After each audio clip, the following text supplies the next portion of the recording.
নমস্কার, জয় জনগণ। সাটা বৃষ্টিতে আপনাদেরকে স্বাগত।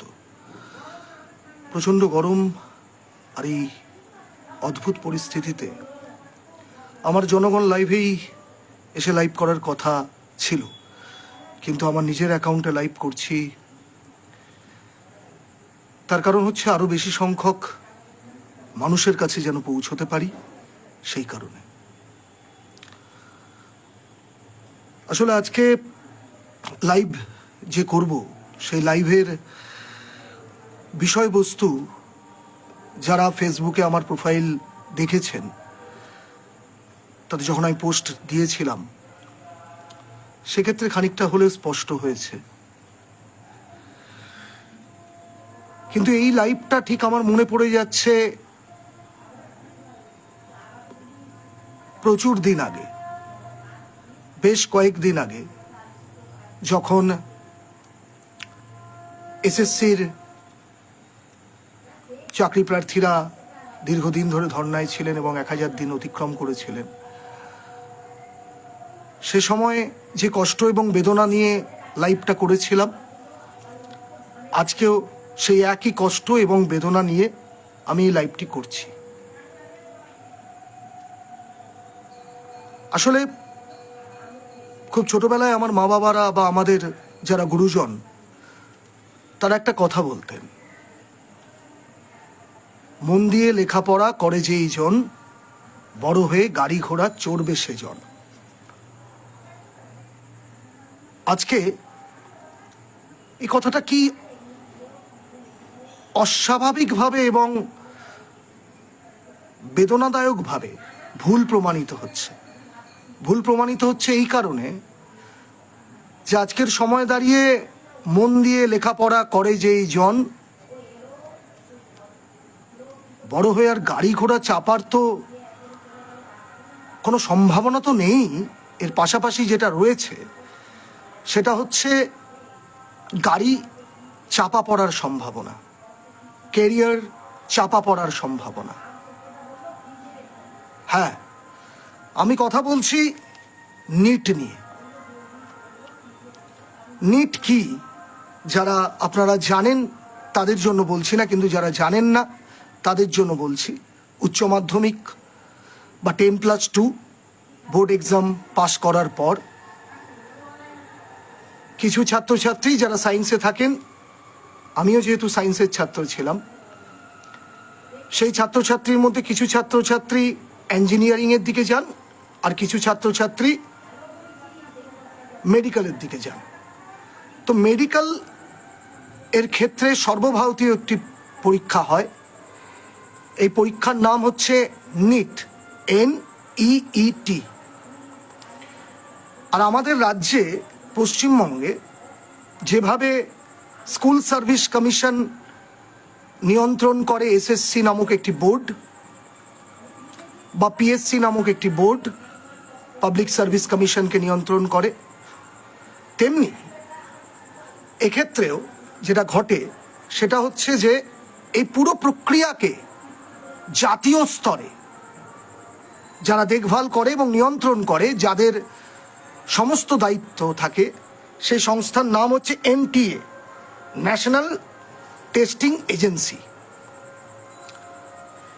আর আজকের বিগত 2-3 দিন ধরে আপনারা খবরের কাগজে, টেলিভিশন চ্যানেলে দেখছেন, আজকে প্রশ্ন উঠেছে এই NTA বিশ্বাসযোগ্যতা নিয়ে। কি দুর্ভাগ্য আমাদের। সেই কারণেই আমি থাম্বনেলে একটা জিনিস লিখেছিলাম যে আমাদের দেশের ভবিষ্যৎ কি, দেশ কোত্থেকে আসছে। তার কারণ হচ্ছে যে এই যে নবীন ছাত্রছাত্রী, যারা আগামী দিনে দেশের দশের সম্পদ, তারা কোন জায়গায় গিয়ে দাঁড়াচ্ছে এবং আগামী দিনে তাদের ভবিষ্যৎ কি। তারা পড়াশুনো করবে না তারা পড়াশুনোয় ইতি টেনে দেবে। প্রশ্নটা হচ্ছে, যেখানে এই রকম একটি স্ক্যাম হয়, স্ক্যাম বলছি তার কারণ তার পেছনে অনেকগুলো কারণ আছে। যে কারণে স্ক্যামটা বলছি, সেই স্ক্যামের ফলে যারা ডাক্তারি পরীক্ষায় পাশ করছেন তাদের হাতেই তো নির্ভর করছে আপামর জনগণের ভবিষ্যৎ, দেখভাল, চিকিৎসা। বিশ্বাসযোগ্যতা উঠছে, বিশ্বাসযোগ্যতা নিয়ে প্রশ্ন উঠছে সার্বিকভাবেই, যে আমরা যারা জনগণ তারা কোথায় গিয়ে দাঁড়াবো। এক, আমাদের ভবিষ্যৎ কি? আর দুই, যে সমস্ত ছাত্রছাত্রীরা, পড়ুয়ারা চোখে মুখে একরাশ স্বপ্ন নিয়ে পরীক্ষায় অবতীর্ণ হচ্ছেন, বসছেন, তাদের ভবিষ্যৎ কি? পাশাপাশি যে সমস্ত অভিভাবক অভিভাবিকারা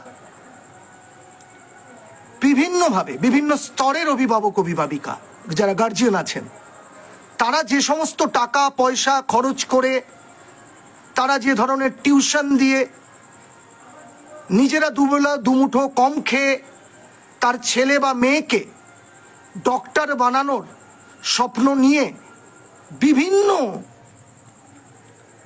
জায়গায় পাঠাচ্ছেন পড়াশুনো করতে, এবং তারপরে তারা সেখান থেকে বিভিন্ন কোচিং সেন্টারে ভর্তি হয়ে কারি টাকা খরচ করে তারপর তারা পরীক্ষা দিচ্ছে, তখন যে রেজাল্ট সামনে আসছে সেই রেজাল্ট শুধুমাত্র হয়রান করে দেওয়ার মতোই নয়, যথেষ্ট চিন্তায় ফেলে দেওয়ার মতো। প্রথম, ইলেকটোরাল বন্ড। ইলেকটোরাল বন্ডের ফলে ওষুধের দাম বাড়ছে হু হু করে। গোটা ভারতবর্ষ এবং গোটা পশ্চিমবঙ্গ, এমনকি গোটা ভারতবর্ষব্যাপী টিউবারকিউলোসিস অর্থাৎ টিবির ওষুধ হসপিটালে পাওয়া যাচ্ছে না, স্যালাইন হসপিটালে সাপ্লাই নেই, মিনিমাম ওআরএস হসপিটালে সাপ্লাই নেই। যেখানে ছাত্রছাত্রীরা পরীক্ষা দিয়ে, স্কুল শিক্ষক শিক্ষিকার পরীক্ষা দিয়েও 26 লক্ষের মতো ছাত্রছাত্রী, যারা এর মধ্যে কিছু ছাত্রছাত্রী আছে যারা নৈতিকভাবে চাকরি পেয়েছে, কিন্তু এই অনৈতিকভাবে চাকরি পাওয়া ছাত্রছাত্রীর সঙ্গে তালগোল পাকিয়ে গিয়ে যেভাবে তাদের জীবন বা তাদের ক্যারিয়ার দুশ্চিন্তাগ্রস্ত হয়ে যাচ্ছে, তারা বুঝতে পারছে না। এবং এমনকি যে অভিভাবক অভিভাবিকারা, গার্জিয়ানরা ছেলে মেয়েকে স্কুলে পড়াচ্ছেন, সেই শিক্ষক বা শিক্ষিকা ঠিক কিনা সেটা বুঝতে পারছে না।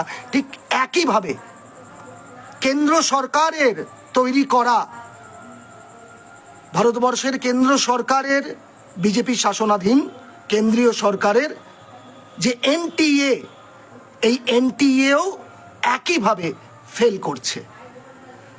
একইভাবে কিভাবে ফেল করছে বোঝা যাচ্ছে না যে আদৌ যারা পরীক্ষা দিয়েছে তারা প্রত্যেকেই যোগ্য কিনা, এবং যদি যোগ্য না হয় তাহলে কারা যোগ্য কারা অযোগ্য। এবং আগামী দিনে এরা যখন চিকিৎসক হবেন তাহলে আমরা জনগণ তাদের কাছে গিয়ে চিকিৎসা যখন করাবো, তখন কে যোগ্য ডক্টর নাকি কে অযোগ্য ডক্টর আমরা বুঝবই বা কী করে। ফলত সার্বিকভাবে গোটা শিক্ষা ব্যবস্থাটা আমাদের শুধু রাজ্যে নয়, কেন্দ্রেও গোটা দেশব্যাপী ঘেঁটে গেছে। শুধু শিক্ষাই ঘাটেনি, চিকিৎসাও ঘেঁটেছে, আর তারই জ্বলন্ত প্রমাণ নিট। সুপ্রিম কোর্ট একটা রায় দিয়েছে, যে সুপ্রিম কোর্ট বলেছে যে পরবর্তী শুনানি এই নিট নিয়ে যা কিছু হওয়ার সেটা 8ই জুলাই হওয়ার কথা, কিন্তু আপাতত কাউন্সেলিং এর জন্য কোনো স্থগিতাদেশ সুপ্রিম কোর্ট দেয়নি। ফলত কাউন্সেলিং শুরু হয়ে যাবে, আর কাউন্সেলিং শুরু হয়ে গেলে এই যে রেজাল্ট বেরিয়েছে, রেজাল্টের কথা আসছি, সবিস্তারে বলছি যে কোথায় কোথায় গণ্ডগোল। এবং আমরা মুর্শিদাবাদের জিয়াগঞ্জ, আজিমগঞ্জ, মুর্শিদাবাদ এবং পশ্চিমবঙ্গের যারা নবীন ছাত্রছাত্রী, যারা দু চোখের স্বপ্ন নিয়ে মানুষের সেবা করার লক্ষ্যে রাস্তায় অবতীর্ণ হতে চেয়েছিল, যারা পড়াশুনো করতে চেয়েছিল, যাদের মা বাবা এত কারি কারি টাকা খরচ করে যাদেরকে ডাক্তার বানাতে চেয়েছিল, তাদের ভবিষ্যৎ কোথায়? শুধু ভারতবর্ষের পশ্চিমবঙ্গ এবং ভারতবর্ষের বিভিন্ন জায়গায় এটা নিয়ে আন্দোলন, রাস্তায় নেমেছে ছাত্রছাত্রীরা। এবং ছাত্রছাত্রীদের বয়স কত? 17, 16, 17, 18 বছর বয়সী ছাত্রছাত্রীরা। এই লড়াইয়ে নামতে হচ্ছে তাদেরকে। এই দেশ এর স্বপ্ন দেখেছিলেন সূর্য সেন, এই দেশের স্বপ্ন দেখেছিলেন সুভাষচন্দ্র, এই দেশের স্বপ্ন দেখেছিলেন মহাত্মা গান্ধী, ভগৎ সিং এবং আরো অনেকে। আমি তো বুঝতে পারছি না, আমরা কনফিউজড।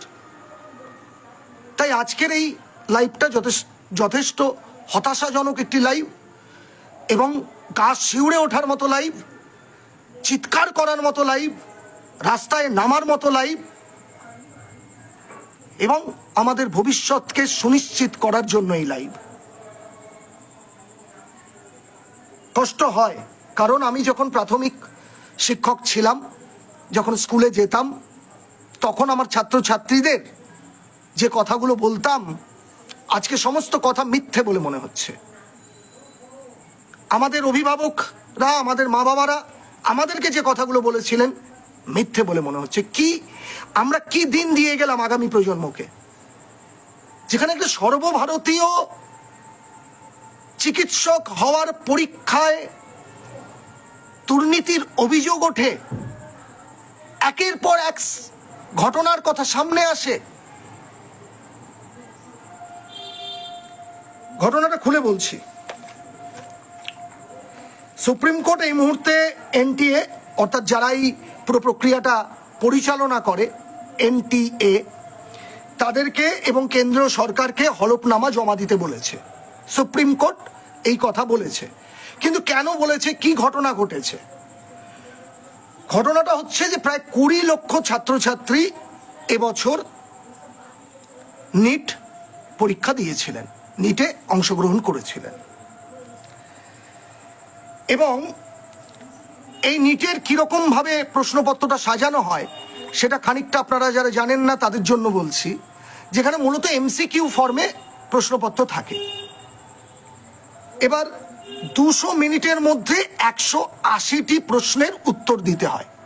200 মিনিটের মধ্যে 180টি প্রশ্নের উত্তর দিতে হয়। এই 180টি প্রশ্নের প্রতিটা প্রশ্নের জন্য option A, option B, option C, option D থাকে, অর্থাৎ মোট 4টে অপশন থাকে। এর যে কোনো একটি অপশন কারেক্ট হয় এবং এই কারেক্টটাতে আপনাকে মার্ক করতে হয়। এবার এই যে কারেক্টকে মার্ক করতে হচ্ছে, এইখানে আরেকটা গল্প তৈরি হয় আসলে, যে এবার টাইমস অফ ইন্ডিয়া একটি রিপোর্ট পেশ করেছে। সেই টাইমস অফ ইন্ডিয়ার রিপোর্ট বলছে যে এক দম্পতি তাদের সন্তানের জন্য 50 লক্ষ টাকা ঘুষ দিয়ে 1 কপি কোয়েশ্চেন পেপার বাঁকা পথে বের করে এনেছিলেন। এবছরের নিটের কথা বলছি। টাইমস অফ ইন্ডিয়ার রিপোর্ট বলছে যে এক দম্পতি 50 লক্ষ টাকা খরচ করে বাঁকা পথে তাদের সন্তানের জন্য একটি প্রশ্নপত্রের কপি তারা বের করে এনেছিলেন বাঁকা পথে। বিহার পুলিশ, ঘটনাটা বিহার পুলিশ এক্ষেত্রে পদক্ষেপ নেয় এবং এখনো পর্যন্ত 11 জনকে তারা গ্রেপ্তার করে। কিন্তু এই 11 জনকে গ্রেপ্তার করার পর তার কি প্রগ্রেশন, এফআইআর এ এখন কি অবস্থা, কোর্টে কি অবস্থা, তার কোনো আপডেট কিন্তু নেই। তাহলে আমাদের কাছে প্রশ্ন হচ্ছে, যখন এনটিএ কে এই প্রশ্নটা করা হয় তখন এনটিএ বলে যে না, এনটিএ বলছে এরকম কোনো অভিযোগ নেই, মানে প্রশ্নপত্র লিক হওয়ার কোনো অভিযোগ নেই। তাহলে এই বিহারের ঘটনাটা কি একটি সাজানো ঘটনা? এই বিহারের ঘটনাটা কি আদৌ কোনো ঘটেছে? আদৌ ঘটেছে, তাহলে পুরো এফআইআরটা ভুল, যারা গ্রেপ্তার হয়েছেন তারা ভুল, আর আমরা জনগণ হচ্ছি বুর্বাক জাতি ফেল। আমি জানি না এনটিএ কিভাবে এই ঘটনার কথা উল্লেখ করছে যে এটা ঘটেইনি, অথচ বিহার পুলিশ সরকারিভাবে 11 জনকে গ্রেপ্তার করেছে এই ঘটনায়। বোঝা যাচ্ছে না, কিচ্ছু বোঝা যাচ্ছে না। আসলে এই দেশে কিছু বোঝার মতো অবস্থায় আমরা নেই। মজার কথা হচ্ছে, এই যে মেডিকেল বোর্ডের বিভিন্ন পরীক্ষা হয়, এই পরীক্ষাকে কেন্দ্র করে আপনারা জানেন আমাদের মুর্শিদাবাদ জেলায় একটু কম আছে, কিন্তু বাকি গোটা ভারতবর্ষ জুড়ে, পশ্চিমবঙ্গেরও বিভিন্ন জায়গায়, কলকাতাতে তো বটেই, যে বিভিন্ন কোচিং সেন্টার আছে। এই কোচিং সেন্টারগুলো কাঁড়ি কাঁড়ি টাকার বিনিময়ে এই ছাত্রছাত্রীদের কোচিং দেয় এবং তাদেরকে প্রিপেয়ার করে নিটের পরীক্ষার জন্য। অভিযোগ উঠেছে হরিয়ানার একটি সেন্টার থেকে একসঙ্গে 6 জন স্টুডেন্ট প্রথম স্থান অধিকার করেছে। হরিয়ানার একটি সেন্টার থেকে, এক্সামিনেশন সেন্টার থেকে একসঙ্গে 6 জন স্টুডেন্ট প্রথম স্থান অধিকার করেছে। এই প্রথম স্থানের কিন্তু এখানেই শেষ নয়। আপনারা জানলে অবাক হবেন যে আপনারা জানেন মাধ্যমিক উচ্চ মাধ্যমিকের কথা জানেন, ইঞ্জিনিয়ারিংয়ের কথা জানেন, জেইটির কথা জানেন, বাকি বিভিন্ন পরীক্ষার কথা জানেন, এন্ট্রান্স এক্সামিনেশনের, কিন্তু কোনোদিন শোনা যায়নি একসঙ্গে 67 জন স্টুডেন্ট এবার প্রথম স্থান অধিকার করেছে নিটে। একসঙ্গে 67 জন। এখানেই শেষ নয়। এবার এই 67 জন তো ফার্স্ট হলো এবং তারা যা নাম্বার পাওয়ার পেল, পরে আরো ডিটেলে বলছি কি কি নাম্বার পেল না পেল। কিন্তু এর সঙ্গে একটা ঘটনা ঘটেছে যে গোটা ভারতবর্ষে বিভিন্ন জায়গায় পরীক্ষা হয়েছে, বিভিন্ন সেন্টারে পরীক্ষা হয়েছে, এবং যারা সেন্টারের দায়িত্বে ছিলেন এরকম প্রচুর ছাত্রছাত্রী ক্ষেত্রে তারা কেলো ঘটিয়েছেন। কিরকম কেলো ঘটিয়েছেন? যে দেখা যাচ্ছে একাধিক সেন্টারে একাধিক প্রশ্নপত্র একভাবে দেওয়া হয়েছে। মানে ধরুন বিহারের একটি কেন্দ্রে হিন্দি প্রশ্নপত্র দিয়ে দেওয়া হলো, তারপর দেখা যাচ্ছে যে সে ছাত্রছাত্রী বলছে হিন্দি কেন দেওয়া হচ্ছে, আমাকে ইংরেজি পেপার দিন। তখন তাকে আবার বলা হচ্ছে যে না, এই পেপারই আছে, এটা দিয়ে জবাব দিতে হবে। শুধু তাই নয়, আবার দেখা যাচ্ছে কোনোটার সঙ্গে এমসিকিউ এর যে ওএমআর শিট সেটা দেওয়া হচ্ছে না। কারোর ক্ষেত্রে দেখা যাচ্ছে সেই ওএমআর শিট ছেঁড়া। তো ফলত দেখা যাচ্ছে যে বিভিন্ন সেন্টারে এই যে বললাম যে 200 মিনিট, এই 200 মিনিটটা লস হয়েছে। এই 200 মিনিটের লসের কারণে মানে কেউ 15 মিনিট পরে পরীক্ষা দিতে পেরেছেন, কেউ 20 মিনিট পরে, এবং সেটা কিন্তু সম্পূর্ণ এনটিএর ভুলেই। মানে এনটিএর যে দায়িত্ব, সেই দায়িত্বের মধ্যে তাদের প্রশ্নপত্র বিতরণের মধ্যে যে ফাঁক ফোকর, এর ফলেই ঘটনাটা ঘটেছে। তো কি করছেন তারা? হাইকোর্টে গেছেন এই ছাত্রছাত্রীরা, এবং হাইকোর্ট তাদেরকে বলেছে যে গ্রেস মার্ক দিতে হবে। যেহেতু তারা উপযুক্ত সময় পাননি, সেই জন্য তাদেরকে গ্রেস মার্ক দিতে হবে। এবং এই গ্রেস মার্ক দেখা যাচ্ছে 1500 জন ছাত্রছাত্রীকে এনটিএ গ্রেস মার্ক দিয়েছে, এবং কোনো কোনো ক্ষেত্রে এই গ্রেস মার্ক 100 এর নম্বরেরও বেশি। ফলত আপনারা বুঝতে পারছেন যে পুরো যে প্রক্রিয়া, এই প্রক্রিয়াটার মধ্যেই ভুল রয়েছে। এবং এই প্রক্রিয়াটার মধ্যে যে ভুল রয়েছে তার আরো বড় জ্বলন্ত উদাহরণ আমি বলছি আপনাদের।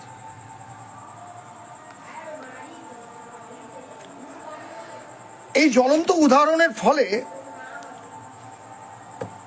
কি করা হলো যে আমাদের বর্তমান কেন্দ্রীয় সরকারের শিক্ষামন্ত্রী ধর্মেন্দ্র প্রধান তিনি বললেন যে একটি কমিটি গঠন করা হবে এবং এই কমিটি 7 দিনের মধ্যে রিপোর্ট পেশ করবে। এই কমিটি আমরা দেখেছি এর আগে যারাই এই কমিটি গঠন করা হয় সেই কমিটিতে থাকেন কমিটির প্রধান হিসেবে, যার নেতৃত্বে কমিটি হয়, অনারেবল সুপ্রিম কোর্টের কোনো রিটায়ার্ড জাজ এই ক্ষেত্রে দায়িত্ব গ্রহণ করেন না। এক্ষেত্রে কিন্তু কোনো রকম সুপ্রিম কোর্টের কোনো অনারেবল রিটায়ার্ড জাজকে দায়িত্ব দেওয়া হয়নি। এখানেই প্রশ্ন উঠছে, কেন কেন দেওয়া হলো না? এবার সর্বভারতীয় ক্ষেত্রে স্বাভাবিকভাবেই ছাত্রছাত্রীরা দাবি করেছে এই পুরো যে নেট আছে তার পুরো প্রক্রিয়াটাকে বন্ধ করে দিতে হবে, বাতিল ঘোষণা করতে হবে, নতুন করে তার প্রক্রিয়া পরীক্ষাটা দিতে হবে। আমাদেরও প্রশ্ন ঠিক এইখানে, কোথায় দাঁড়িয়ে আছি আমরা, কি বলতে চাইছি আমরা, আগামী দিনের ভবিষ্যৎই বা কি, আমরাই বা কি স্বপ্নের কথা বলবো? আজকে যে ছেলেটি 7-এ পড়ছে, 8-এ পড়ছে, ছেলে মেয়েটি, যে মেয়েটি 9-10-এ পড়ছে এবং সে ডক্টর হওয়ার স্বপ্ন দেখছে, চিকিৎসক হওয়ার স্বপ্ন দেখছে, আমরা তার সামনে কি ভবিষ্যৎ রেখে যাচ্ছি? দেশ হিসেবে, কেন্দ্রীয় সরকার হিসেবে আমাদেরকে তো দায়িত্ব নিতে হবে। শুধুমাত্র এসএসসিতে স্ক্যাম হয়েছে, পিএসসিতে স্ক্যাম হয়েছে এই কথা বলে চেল্লালে তো হবে না। সার্বিকভাবে আপনাকে দায়িত্ব নিতে হবে। কি অদ্ভুত ঘটনা দেখুন, 16 বা 17 তারিখে রেজাল্ট বেরোনোর কথা ছিল নিটের, কিন্তু রেজাল্ট কবে বেরোলো? 4 জুন। সেই তারিখ, যে তারিখে ভারতবর্ষের সাধারণ নির্বাচনে ফল প্রকাশ হচ্ছে এবং আপামর জনগণ সেই ফল প্রকাশের দিকে তাদের নজর রয়েছে, আর এর মাঝেই নিটেরও ফল প্রকাশ করে দেওয়া হলো নির্ধারিত দিনের আগে, উইদাউট এনি নোটিস। কেন? এটা কি নিছকই কাকতালীয় ঘটনা, নাকি এর পেছনেও কোনো অভিসন্ধি আছে? অভিসন্ধি আছে সে 50 লক্ষ টাকার, অভিসন্ধি আছে বিভিন্ন কোচিং সেন্টারের, অভিসন্ধি আছে প্রশ্নপত্র লিক হয়ে যাবার, অভিসন্ধি আছে গোটা একটা এনটিএর ব্যবস্থার অরাজকতার, যত্নের অভাবের এবং ছাত্রছাত্রীর এবং সাধারণ জনগণের ভবিষ্যৎ নিয়ে খেলা করার। এরাই তো চিকিৎসক হবেন, এরাই তো আগামী দিনের আমাদের বিভিন্ন হসপিটালে ডিউটি করবেন, সরকারি বেসরকারি বিভিন্ন জায়গায়। জনগণ তো এদের উপর নির্ভর করবেন। পুরো প্রক্রিয়াই যেখানে গন্ডগোলের, সে প্রক্রিয়ার ওপর কি আমরা বিশ্বাস করতে পারি? প্রশ্ন আমার, প্রশ্ন সাটা পিসির আপনাদের কাছে, জনগণের কাছে। এবং আমি লজ্জিত, আমি ক্ষমা প্রার্থী এ রাজ্যের, আমার জেলার এবং আমার রাজ্যেও আমাদের 3 জন ছাত্রছাত্রী প্রথম স্থান অধিকার করেছে, স্টুডেন্ট, তাদের কাছেও ক্ষমা প্রার্থী। গোটা ভারতবর্ষের ছাত্রছাত্রীর কাছে ক্ষমা প্রার্থী। আজকেই কথা হচ্ছিল আমার এক বন্ধুর বাড়িতে, বন্ধুর সাথে, এবং তার ছেলেও ছিল। আমি বললাম তাকে, খুব বাধ্য হয়েই বললাম, নির্লজ্জের মতো বললাম, বুকে পাথর চেপে বললাম যে এত টাকা পয়সা খরচ করে পড়াশুনো করাচ্ছিস, করবেটা কি?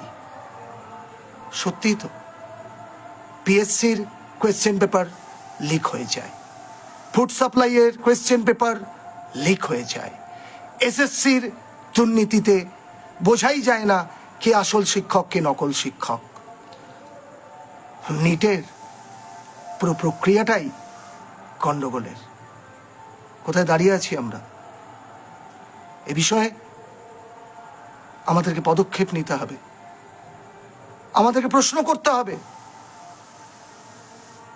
এনটিএ কে জবাব দিতে হবে, এবং দরকার পড়লে, প্রয়োজন পড়লে উপযুক্ত আইন প্রণয়ন করতে হবে মেডিকেল এন্ট্রান্সের জন্য।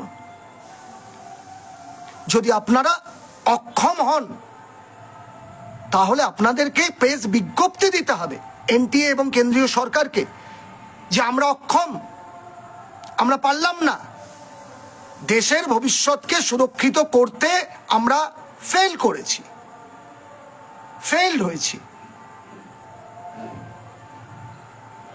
আপনাদেরকে জবাব দিতে হবে। অভিভাবকরা, ছাত্রছাত্রীরা তার রাস্তায় নেমেছেন, তাদের সঙ্গে পূর্ণ সমর্থন আছে। আমরা সার্বিকভাবে চাইব অবিলম্বে মহামান্য সুপ্রিম কোর্ট বিষয়টায় হস্তক্ষেপ করুক এবং ছাত্রছাত্রী যারা একরাশ স্বপ্ন নিয়ে এই পরীক্ষা দিয়েছিল তাদের ভবিষ্যৎ, এবং আমাদের মতো মানুষ যারা সাধারণ জনগণ তাদের ভবিষ্যৎ সুরক্ষিত হোক। এবার রাস্তায় নামার পালা, এবার প্রশ্ন করার পালা, এবার হাতে হাত মিলিয়ে জবাব চাওয়ার পালা। আমরা সার্বিকভাবে চাইব পশ্চিমবঙ্গ এবং দেশে শিক্ষার হাল ফিরুক, ছাত্রছাত্রী যারা আছে তারা উপযুক্ত, তাদের প্রতি ব্যবস্থা নেওয়া হোক, এবং আমি যেন আগামী দিনে আমাদের মতো যারা মানুষ আছে তারা বলতে পারি, আবার বীর দর্পে বলতে পারি যে এডুকেশন ইজ পাওয়ার। শিক্ষাই আসল হাতিয়ার, শিক্ষাই মুক্তির দিশা দেখায়। আমাদেরকে দায়িত্ব নিতে হবে, আমাদেরকে দায়িত্ব নিতে হবে প্রশ্ন করার। আজকের মতো এখানেই লাইভটি শেষ করছি। ভালো থাকুন বলা যাচ্ছে না, তবে ভালো থাকার আমাদের এই লড়াই চলুক, আমরা একসঙ্গে থাকি, জোট বেঁধে থাকি, ভালোবেসে থাকি, আমরা জবাব চাই, আমরা প্রশ্ন করি। এইটুকুই বলছি, শেষ করছি। জয় জনগণ, সবাই ভালো থাকবেন।